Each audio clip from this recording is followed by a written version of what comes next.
दोस्तों उम्मीद करते हैं कि आप सब खैरियत से होंगे। दोस्तों बहुत से लोगों ने पीआईए का नाम तो सुना होगा मगर इसकी हिस्ट्री और इसके उरूज ज़वाल से बहुत कम लोग ही वाकिफ होंगे। आज हम आपको पीआईए की हिस्ट्री और इसके उरूज ज़वाल की वजूहात बताएंगे। History of PIA.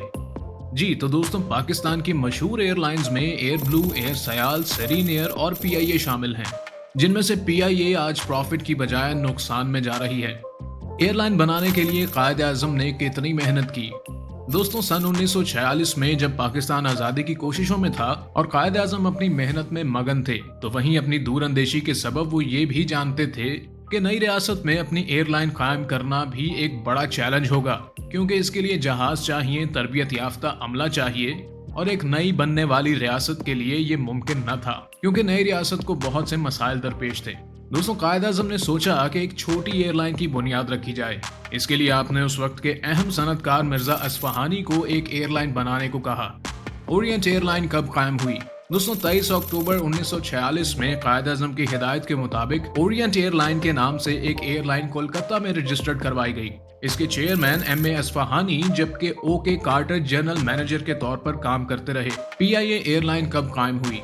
दोस्तों पाकिस्तान की नई रियासत ने अपने बहुत से इंतहाई मसाइल को हल करने के बाद अपनी कौमी एयरलाइन कायम करने का फैसला किया और इसको अमली जामा सन 1991 को पहनाया गया और पीआईए की बुनियाद रख दी गई। अमले को तरबियत दी गई और बिलाखिर 7 जून 1954 को पीआईए की पहली परवाज कराची से ढाका की तरफ रवाना हुई। 11 मार्च 1955 को ओरिएंट को पीआईए में शामिल कर लिया गया, जिसकी वजह से पीआईए की परवाज बेहतरीन हो गई।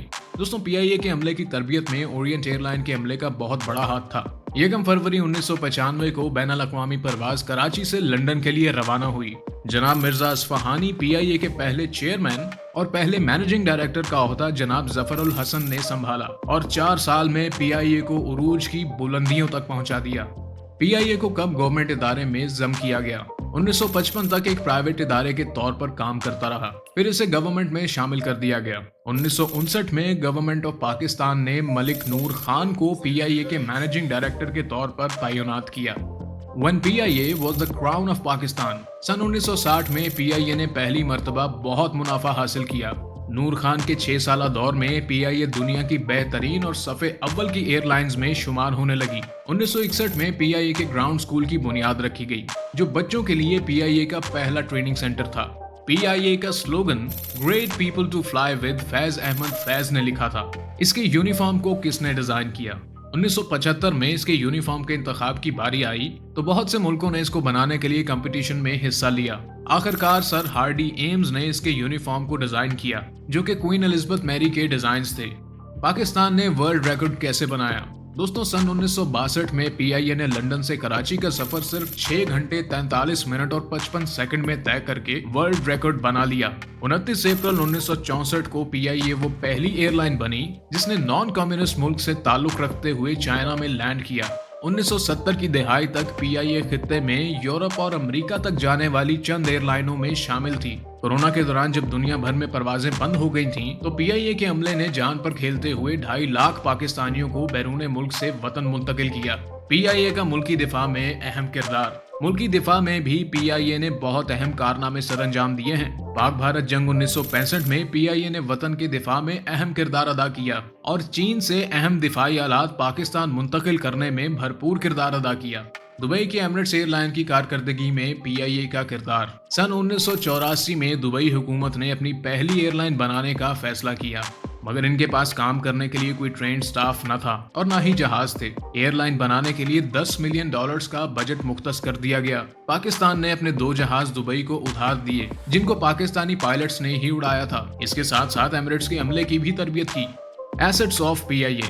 दोस्तों पीआईए के बहुत असासे मुल्क और बैरून मुल्क मौजूद हैं, जिनमें चीन, न्यूयॉर्क, दुबई, न्यू दिल्ली में बहुत सी जायदादें हैं। पीआईए का सबसे कीमती असासा रोजवेल्ट होटल है, जो अमेरिका में वाक़ है। Roosevelt hotel.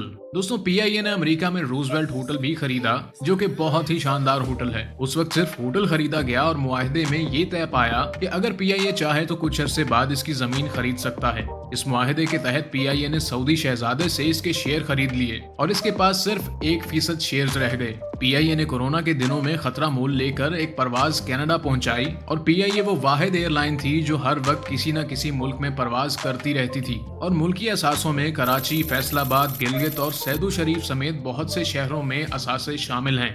PIA के कर्जे उतारने के लिए PIA के असासे, जिनमें न्यूयॉर्क के रूजवेल्ट होटल और पेरिस के स्क्राइब होटल समेत 3 कंपनियों के शेयर्स को मुंजमद कर दिया गया। ताहम इनको बचाने की पूरी कोशिश की जा रही है। PIA का डाउनफॉल कब शुरू हुआ? सन 1981 में PIA में 2 वाकयात रूनुमा हुए, जिसने कौमी एयरलाइन के मुलाजमीन को एक कौमी असासे की बजाय एक कौमी रिस्क करार दे दिया। पहला वाकया 2 फरवरी 1981 को पेश आया, जब पुरस्कार तौर पर हैंगर में खड़े PIA के तैयारे को आग लग गई थी और वो जलकर मुकम्मल तबाह हो गया। PIA को वजारत दिफा के मातहत कर दिया गया, जो कि इसकी तरक्की को बहुत बड़ा धचका लगा। 2 मार्च को PIA की परवाज PK 326, जो कि कराची से पेशावर जा रही थी, इसे अगवा करके काबुल ले जाया गया। इस अगवा में तैयारे के अंदर असलहा पहुंचाने का इल्जाम PIA के मुलाजमीन पर लगाया गया। इसके साथ ही PIA पर भी मार्शल लॉ कवानीन का नफाज कर दिया गया, जिसकी वजह से PIA को वजारत दिफा के मातहत कर दिया गया, जो कि इसकी तरक्की के लिए बहुत बड़ा धचका साबित हुआ।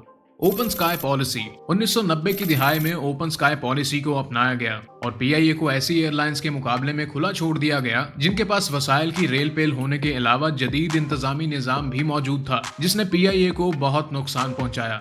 2 कौमी परचम बरदार फिजाई कंपनियां। शाहीन एयरलाइन को मुल्क की एक नई कौमी परचम बरदार फिजाई कंपनी के तौर पर खड़ा कर दिया गया। इससे PIA को शदीद नुकसान हुआ। शायद पाकिस्तान वो वाहिद मुल्क था जहां 2 कौमी परचम बरदार फिजाई कंपनियां ऑपरेट कर रही थीं। शाहीन एयर को वो रूट्स दिए गए जो सिर्फ कौमी परचम बरदार कंपनियों को दिए जाते हैं। जाली पायलट लाइसेंस स्कैंडल। PIA को गवर्नमेंट का इदारा बनाते ही इसमें सियासी मदाखलत शुरू हो गई। बहुत से लोग भर्ती किए गए जिनकी डिग्रियां जाली थीं और लाइसेंस फेक थे। 141 में से 39 पायलट्स का इस इदारे से ताल्लुक ही नहीं था और 36 पायलट की तो मालूमात ही गलत थी। 250 पायलट्स की डिग्रियां जाली होने के इंकशाफ की वजह से बैरून मुल्क पायलट्स और दीगर एयरलाइंस के अमले के लिए भी बहुत मुश्किलात खड़ी हो गईं। जाली पायलट लाइसेंस स्कैंडल की वजह से यूरोप और बरतानिया के लिए PIA की परवाजें सन 2020 से मुअत्तल कर दी गईं। दोस्तों, इसकी एक अहम वजह यह भी है कि इसको सिर्फ पैसे कमाने का जरिया बनाया गया, यानी कि अमले ने इस जोश और जज्बे को खत्म करके सिर्फ अपनी तनख्वाहें लेने तक महदूद कर दिया और इसकी कारकर्दगी में एक कमी आ गई।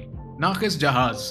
दोस्तों, इसकी एक और अहम वजह यह भी है कि इनके पास जहाजों की कमी थी, यानी 1955 में जो 60 जहाज मौजूद थे, इनमें से अब सिर्फ 30 जहाज रह गए हैं जो पुराने और नुक्स कारकर्दगी वाले हैं। नए जहाजों की बजाय पुराने जहाज रिपेयर करवा कर इस्तेमाल किए जाने लगे और यही वजह है कि लोग PIA में परवाज करने से गुरेज करते हैं। PIA को सबसे बड़ा नुकसान उस वक्त हुआ जब मशरकी पाकिस्तान अलग हुआ और PIA को अपने बहुत से जहाज मशरकी पाकिस्तान को देने पड़े। दोस्तों, एक बहुत बड़ी वजह यह भी है कि 2018 को जब PIA का फोकर जहाज तबाह हुआ तो PIA को अपने फोकर जहाज बंद करने पड़े और इसकी वजह से इसको बहुत भारी नुकसान पहुंचा। PIA का नुकसान किस हद तक हुआ? सन 2016 में PIA एयरलाइन का अमला ज्यादा होने और काम कम होने की वजह से अमला बगैर किसी काम के तनख्वाहें लेता रहा, जिससे बहुत बड़ी रकम यानी $3 अरब के नुकसान का सामना करना पड़ा और 2018 में ये खसारा 3.3 अरब डॉलर्स तक पहुंच गया। सन 2019 में ये ऐलान किया गया कि इसकी आमदन और अखराजात में तवाज़न आ गया है। साथ ही ये भी बताया गया कि PIA ने बहुत सी ऐसी परवाजें की जिसमें कोई पैसेंजर्स नहीं थे। PIA इस वक्त 300 अरब के कर्जे में डूब चुकी है। PIA को प्राइवेट करने की कोशिशें जारी। PIA को बेचने और प्राइवेटाइज करने की कोशिशें जारी हैं, जिसके लिए ये तय पाया कि इसे 2 हिस्सों में तकसीम कर दिया जाएगा, क्योंकि कोई भी एयरलाइन फरोख्त करना इतना आसान नहीं होता। ये जायदाद की तरह नहीं होता, इसके लिए बहुत सारे प्रोसेस से गुजरना पड़ता है। ताहम इसे प्राइवेटाइज होने से रोका जा रहा है। तो दोस्तों, उम्मीद करता हूँ कि आज की वीडियो से आपने बहुत सी नई मालूमात हासिल की होंगी और ऐसी ही नई और दिलचस्प वीडियोस देखने के लिए मेरा चैनल लाइक और सब्सक्राइब करना मत भूलिएगा। फिर मिलेंगे एक और अच्छी और इन्फॉर्मेटिव वीडियो के साथ। अल्लाह हाफिज।